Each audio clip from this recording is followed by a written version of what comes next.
Hey everybody, welcome back to Comic Tropes. I'm Chris, and if you'll indulge me, it's a little hot, so I'm just going to have a quick drink of, wait a minute, Tiki Punch, a knockoff drink. Knockoff. That gives me an idea. You see, in 1940, the great Will Eisner created the character known as the Spirit, and it was incredibly popular. The Spirit was a detective that wore a blue suit, a fedora, a domino mask, and like I say, it was really popular. However, perhaps more importantly, Will Eisner was one of the first cases of a creator owning his own creation in comics. That was a big deal. So this created an interesting dilemma in 1941 for publisher Everett "Busy" Arnold. You see, Eisner allowed the comic book to be ghost-written and ghost-illustrated when he was called up by the Army to serve in World War II. However, because he owned the rights, if Will Eisner died, that meant that Busy lost his most popular feature. So Busy had an interesting solution to this. He created a knockoff character named Midnight. Midnight was a type of insurance policy for the publisher. Busy Arnold tasked Jack Cole with creating a very similar character. Jack Cole is best known for creating Plastic Man, but he created Midnight for Smash Comics number 18 in January of 1941. Midnight also wore a blue suit, fedora hat, and domino mask and ran around fighting crime. But while the Spirit focused on noir detective stories and adventure, Midnight went off in a bizarre direction that included mad scientists, talking animals, and the supernatural. So first, let's read Smash Comics number 36, where Midnight fights the devil, and then we're going to talk about knockoff characters.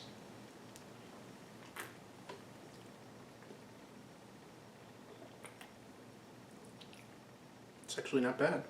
On page 1, we get a splash page of what the story is going to be about, featuring Midnight on a spit being roasted by the devil's minions.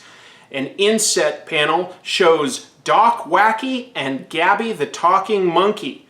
They were Midnight's sidekicks.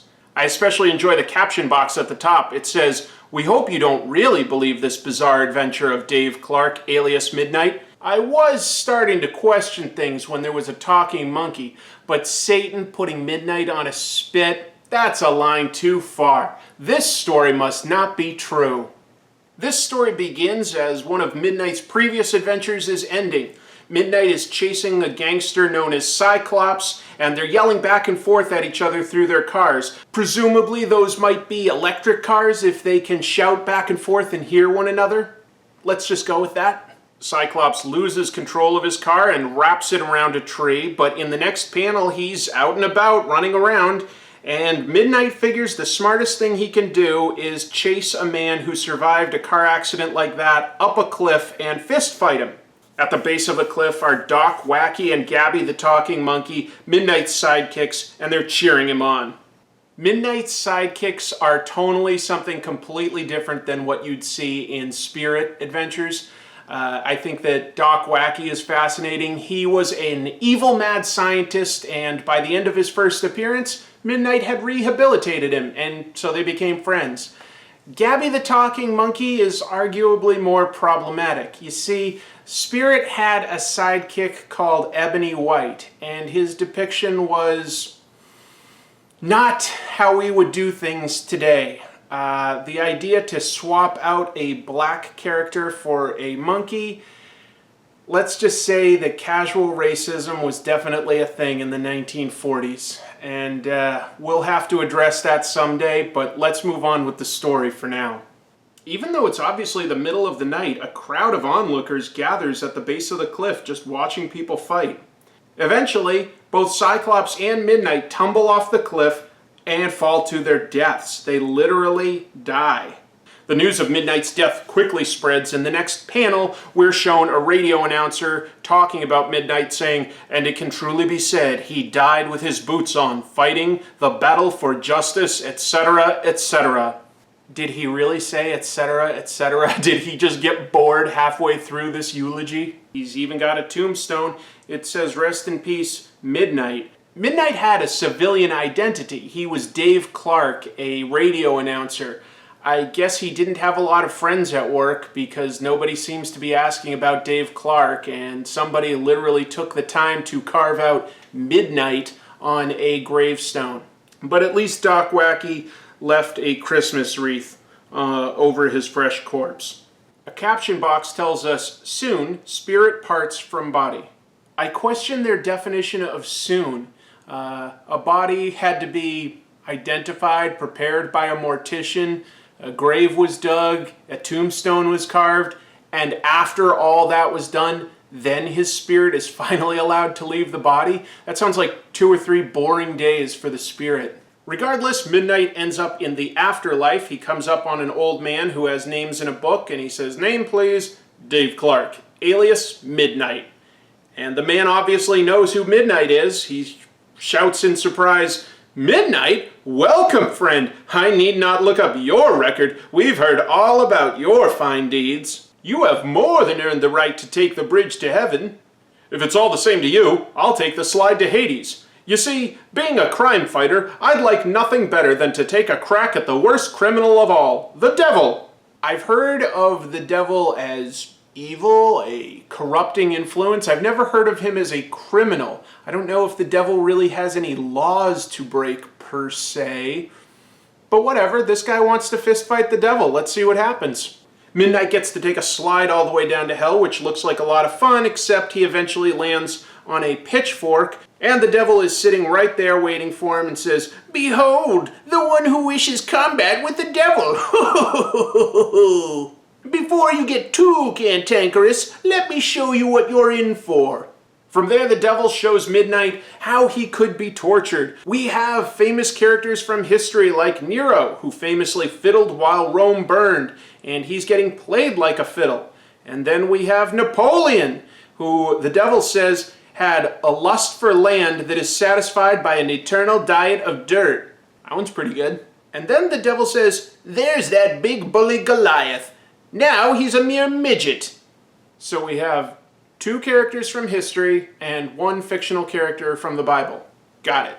Midnight tells the devil, misery sure is up your alley. Oh, I'm not so bad. You see, the worst ideas really aren't mine. Well, whose are they? Satan! Meet my wife and the answer to your question. A woman! Yeah, this comic posits that the devil has a wife and she's the real problem down there. The devil's wife is an odd character. She says, when I'm through with you, all thoughts of good will perish. Kiss me! Not me, lady. Fool, grab him, men. No one can shun me and get away with it. Not only are we told that the devil's wife is the true problem, but she literally makes the devil a cuck. She tries to kiss Midnight right in front of her husband. This is one weak devil. The devil and his wife decide to really torture Midnight, telling him that they could cause a German invasion of America and your people will lose the battle, be enslaved for years. From there, the devil's minions busy themselves torturing Midnight with weights and boiling him in some sort of cartoonishly big pot. Back on Earth, Midnight's sidekicks Doc, Wacky, and Gabby are obviously sad when a strange man simply walks right into their house. Doc Wacky was saying, I'd give anything to have him back. And the strange man says, oh, would you now? Doc Wacky doesn't seem to mind that a stranger walked into his house, but he does mind that he was interrupted, saying, if you're trying to be funny, but I never was more serious. Would you give me your life to bring back Midnight? Yes, but it's a deal. Tonight we start work. So this strange man has Doc Wacky literally dig up Midnight's corpse. Back in hell, Midnight apparently gets a break from being tortured, and he talks to some of the evil men that live down there. He's arguing for their help, saying, but can't you see, the Nazis will enslave the world. What's that to us? We're dead. Look, you've all lived lives of evil. This is your chance to do good for a change. That's enough to convince the men. They decide that Midnight is right, and they all gang up and beat up the devil. Midnight shouts at the devil, all right, devil, either call off the Nazi invasion of America or suffer the consequences. Midnight just pummels the devil until finally the devil says, okay, I'll do it. Only stop the assault. The Devil's wife is furious that the Devil would give up like that. She comes in to hit Midnight's soul, I guess, in the head with a club. And just then, Midnight is removed from hell. He goes back to that old man with the book and he says, "What's the idea of bringing me back? To make a long story short, it seems your time on Earth isn't up yet. In fact, you're due there now, so hurry." The strange man has pulled off some sort of odd procedure that has brought Midnight back to life. Midnight says, "How long was I asleep?" "Too long, son, too long." And the strange man says, "One moment, gentlemen, don't forget our bargain. I'll be back next month to collect. Hee hee!" Doc Wacky decides to update Midnight on what happened while he was gone. It sounds pretty interesting. He says, "We were invaded by a Nazi expeditionary force, and just as defeat for our forces seemed certain, the Nazis were turned back into the sea, as if by magic." Well, I'll be doggoned. And then apparently Jack Cole had one more panel to fill, so he puts that odd man there who says, "Don't forget, next month." If you're curious, next month it was revealed that that guy was just a mad scientist. It was nothing supernatural. He just had super science at his fingertips, and he brought Midnight back from the dead. That just happened. So yeah, Midnight was an interesting knockoff character. Since the early days of comic books, creators have had a habit of creating knockoff characters. I don't just mean similar and obvious power sets like Flash and Quicksilver or Green Arrow and Hawkeye. It's more a case of intentionally similar characters being created. One of the earliest cases of alleged infringement was Superman's publisher suing Fawcett Comics, alleging Captain Marvel was an illegal copy of Superman. This lawsuit lasted 12 years until a second appeal went in DC Comics' favor in 1951, and Fawcett decided to just give up and stop publishing superhero comics, which weren't very popular at the time. It might seem strange now that these two characters were considered similar, but apparently being super strong and having flight was enough for the courts at the time to be convinced. It's notable that when the lawsuit started, Superman could not fly like Captain Marvel.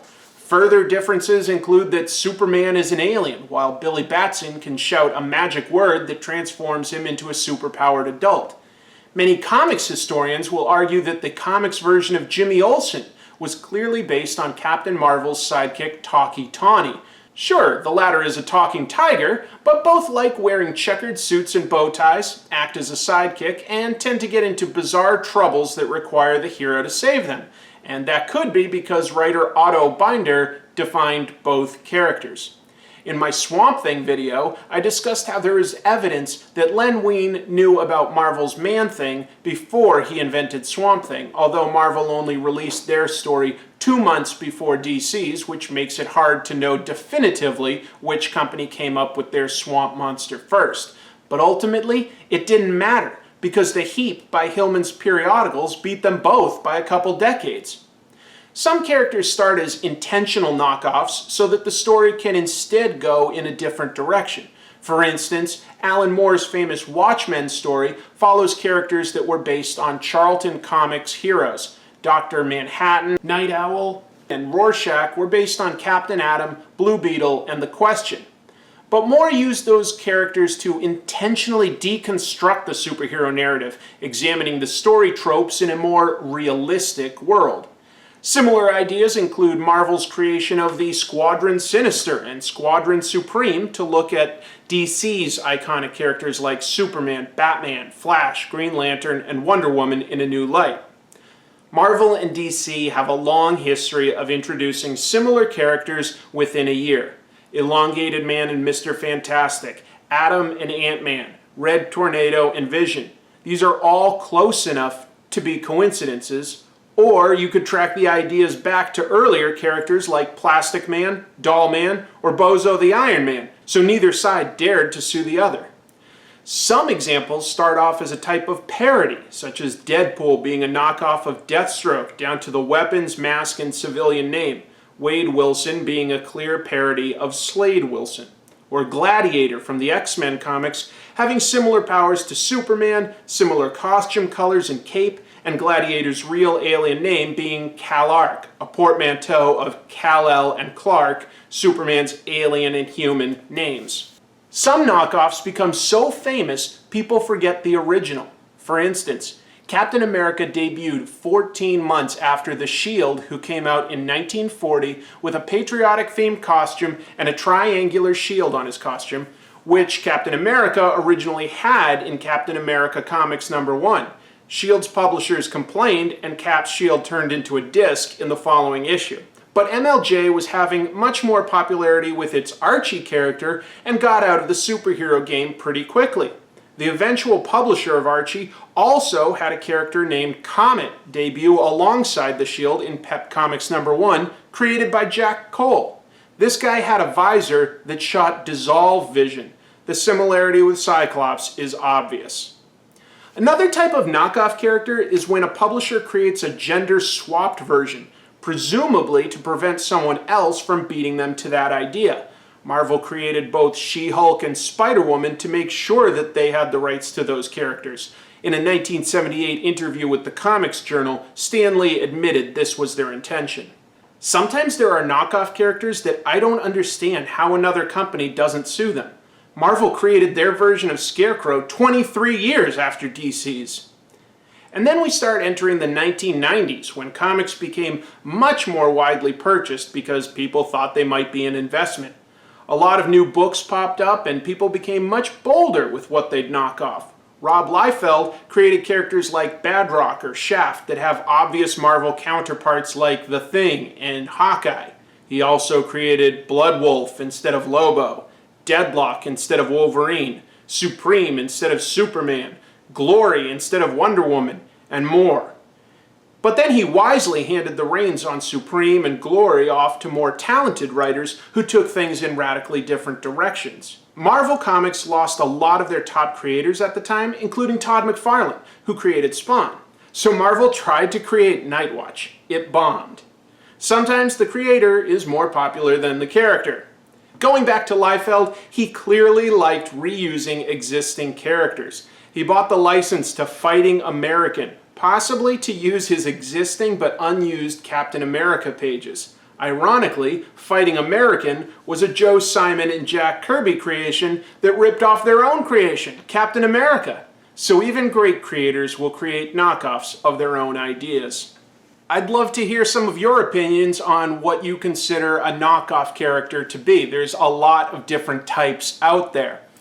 Jack Cole may have created a knockoff character in Midnight, but I think he's easily redeemed by creating something as original as Plastic Man. Jack Cole was a really entertaining cartoonist. I wouldn't necessarily put him on a par with somebody like Will Eisner, who created The Spirit, but I think Jack Cole definitely had a fun and engaging style. The latter part of his career, going into the 1950s, he started doing comics for Playboy. Just more pretty girls and silly gags. So he had a pretty good career, and unfortunately, he ultimately commits suicide. And there was a note, but it was never disclosed what his reasons were. And you know what? No matter what they were, it wasn't worth it. We lost a talented creator there. It's very sad, and I know that I'm changing the tone right here at the end. But if you're dealing with serious depression, I know what that's like, and all I can say is please get some help. You don't want to just end things, and you don't want to hurt those around you. There are always people that care. So, that said, I won't try to make any more jokes at this point, but thank you for following along, and until next week, keep reading comics.